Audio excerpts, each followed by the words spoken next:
Hello everyone, मैं अमन गिरी आप सभी का आपके अपने YouTube channel compete and crack पे स्वागत करता हूं। आज हम बात करेंगे इलाहाबाद हाई कोर्ट की जो भर्तियां आई हुई हैं, stenographer, group C, group D, उन सब के बारे में। जैसा कि आप जानते हैं 24 अक्टूबर को फॉर्म भरने की लास्ट डेट थी, जो कि कल समाप्त हो गई है। तो हम बात करेंगे लगभग कितने फॉर्म किस पोस्ट के लिए पड़े हुए हैं, साथ ही साथ एग्ज़ाम कब से हो सकता है इसका भी एनालिसिस करने की कोशिश करेंगे और कुछ टाइपिंग के बारे में बात करेंगे। तो वीडियो को आप लोग अंत तक जरूर दिखेगा। और इन सबसे पहले आप हमारा टेलीग्राम चैनल जरूर ज्वाइन कीजिएगा, जिसका लिंक आपको डिस्क्रिप्शन में और कमेंट बॉक्स में ऊपर ही पिन किया हुआ मिल जाएगा। यहाँ पे आपको समय समय से सदैव अच्छी जानकारी मिलती रहती है, तो ज्वाइन जरूर कीजिएगा, आपको डेफिनेटली फ़ायदा होगा। बहरहाल हम बात करते हैं अब कि कितने फॉर्म पड़े हुए हैं। तो आपको मैं बता दूं कि आपके यहाँ पे 4 तरह के पोस्ट आए हुए थे, स्टेनोग्राफर का, ग्रुप सी का, ड्राइवर का और ग्रुप डी में और भी थे। ठीक है, तो इस तरह से आपके 4 तरह के फॉर्म आए हुए थे। ठीक है, मैं दिखाता हूँ फिर से आपको। आप देख सकते हैं कि ये दो हैं, ये स्टेनोग्राफर के हो गए, ये आपका ग्रुप सी का हो गया, 30 सीट आपका जो है ड्राइवर का है और 1639 सीट जो है आपका ग्रुप डी का है।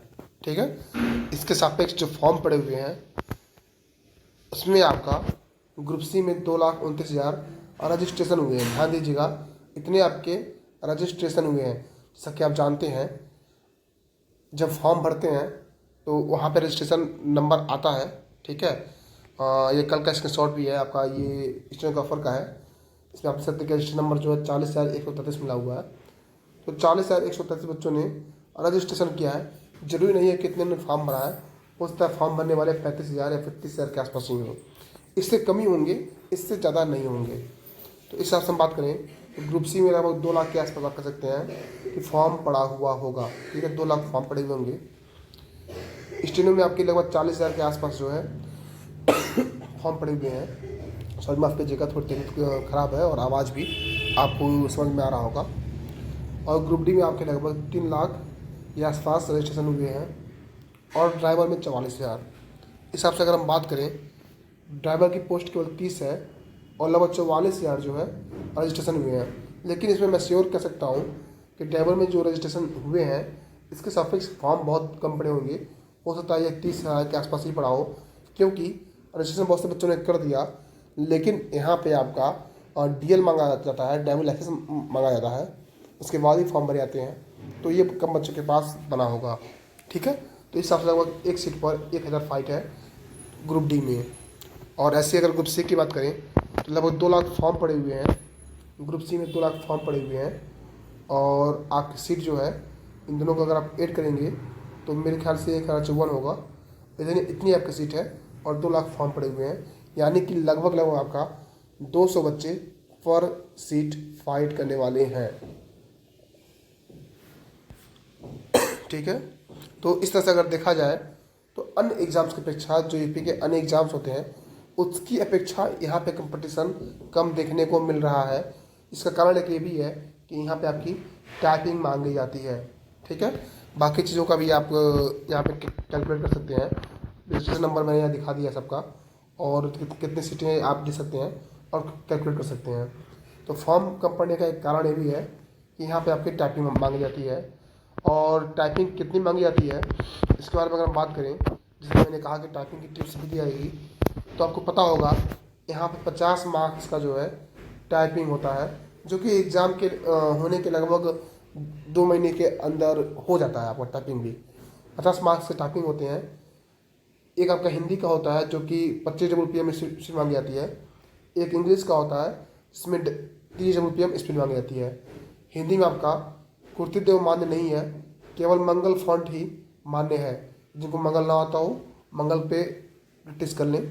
और आपका इंग्लिश में कोई फॉन्ट होता नहीं है, तो इसमें आप कुछ भी ट्राई कर सकते हैं। ठीक है, बाकी आपके 50 मार्क्स के एग्ज़ाम है, दोनों में आपके 25-25 मार्क्स डिवाइड है। हिंदी में 25 मार्क्स, इंग्लिश में 25 मार्क्स। अब 25 मार्क्स किस बेसिस पे मिलते हैं, तो ये आपका एक्यूरेसी के बेसिस पे मिलता है। ऐसा नहीं है कि 25 रुपये मांगा गया है और आप 20 रुपये कर लेंगे तो आपको कुछ नंबर मिल जाएंगे, ऐसा बिल्कुल नहीं है। उस केस में आपको फेल कर दिया जाएगा। आपकी एक्यूरेसी डिपेंड करेगी कि आपको कितने नंबर मिलते हैं। तो पूरी कोशिश कीजिएगा आपकी स्पीड 25 RPM ही आए, लेकिन एक्यूरेसी जो आपकी है 100% के आसपास रहे, तभी आपको मार्क्स जो है 25 में 25 या 24 मिलेंगे। और ओवरऑल अगर देखा जाए तो टाइपिंग में आपको अगर आपको फाइट करना है इस एग्ज़ाम में तो 50 में 45+ स्कोर करेंगे, तभी आप आगे एग्ज़ाम से फाइट कर पाएंगे। क्योंकि अगर आप यहाँ पिछड़ जाएंगे तो प्री एग्ज़ाम में आपने जो नंबर लाया हुआ है, प्री यानी कि जो पहला फेज हुआ है उसमें जो नंबर लाया हुआ है उसके पीछे आप आगे नहीं बढ़ पाएंगे। दोनों को जोड़ के आप आगे नहीं बढ़ पाएंगे, क्योंकि वो मार्क्स और ये मार्क्स दोनों जोड़ के ही फाइनल रिजल्ट बनता है। यानी कि फाइनल रिजल्ट आपका जो है 150 मार्क्स में बनेगा। पहला जो प्री एग्जाम है वो 100 नंबर का है, ठीक है। उसके बाद टाइपिंग 50 नंबर का है। इन दोनों को जोड़ के ही आपका मेन रिजल्ट बनता है। तो आप लोग इस पर फोकस जरूर कीजिएगा। बाकी जिनको टाइपिंग नहीं आती वो अभी से अपनी इंग्लिश की टाइपिंग करना शुरू कर दें। अगर आप इंग्लिश की टाइपिंग करेंगे तो आप आराम से घर पे भी कर सकते हैं। हालांकि आप हिंदी का भी घर पे कर सकते हैं, ठीक है। लेकिन आप कोशिश कीजिए इंग्लिश का भी करिए, और जब जैसे आपका एग्ज़ाम हो जाए आपके मार्क्स अच्छे आ रहे हो तो आप हिंदी पर स्विच कीजिए। इंग्लिश का आप अभी करेंगे तो आपके फिंगर्स में जो है मूवमेंट हो जाएगा और आपकी स्पीड लाने में आगे आसानी होगी। तो अपने इंग्लिश का अभी से लगभग 30 मिनट कर सकते हैं पर डे 30 मिनट अगर आप करेंगे तो आपकी स्पीड बन जाएगी। बहुत बड़ी बात नहीं है बनाना, बड़ी बात है एक्यूरेसी। एक्यूरेसी आपकी 100% बनाना बहुत ही मुश्किल होता है, टफ होता है। हालांकि जिन बच्चों की स्पीड आ रही है वो एक काम कर सकते हैं, तो बैक स्पेस माफ कीजिएगा, जो आपका डिलीट वाला बटन होता है, जो आपका बैक स्पेस वाला बटन होता है, इसको आप लोग ऑफ करके टाइपिंग करिए। अगर आप बैक स्पेस वाला बैक स्पेस वाला जो है बटन ऑफ क्लिक करेंगे तो एक एक्यूरेसी सुधारने में आपको सहूलियत होगी। हालांकि इसके रिगार्डिंग मैं वीडियोस बनाता रहूँगा, आपको गाइड करता रहूँगा कैसे एक्यूरेसी जो है आप अच्छी कर सकते हैं। बहरहाल आपको ये इन्फॉर्मेशन मुझे शेयर करनी थी। टेलीग्राम जरूर ज्वाइन कीजिएगा, और आप लोग भूल जाते हैं सब्सक्राइब करना, सब्सक्राइब जरूर कीजिएगा। हम बात करें परीक्षा के बारे में कि परीक्षा कब तक हो सकती है, तो अगर पुराने रिकॉर्ड को देखा जाए तो ये आपके जो एग्ज़ाम्स हैं ये लगभग आपके 2 महीने के अंदर, माफ़ कीजिएगा 1 महीने के अंदर एग्ज़ाम करवा लेता है। और अभी कुछ दिन पहले एक नोटिस आया हुआ था कि हाई कोर्ट का कोई एग्ज़ाम आपका 8 दिसंबर को लगा हुआ है।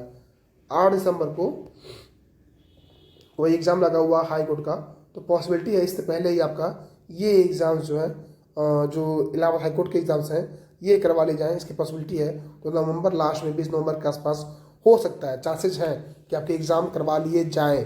इसके रिगार्डिंग मैंने पहले भी वीडियो बनाया हुआ है, आप उसको देख सकते हैं। संभावना है कि वही डेट्स जो है आपकी पड़ जाए इसके एग्ज़ाम के लिए भी, क्योंकि अगर इसके बाद जाता है दिसंबर में कोई भी डेट आपका खाली नहीं है, लगातार दिसंबर में एग्ज़ाम्स हैं, तो बहुत डिले हो जाएगा।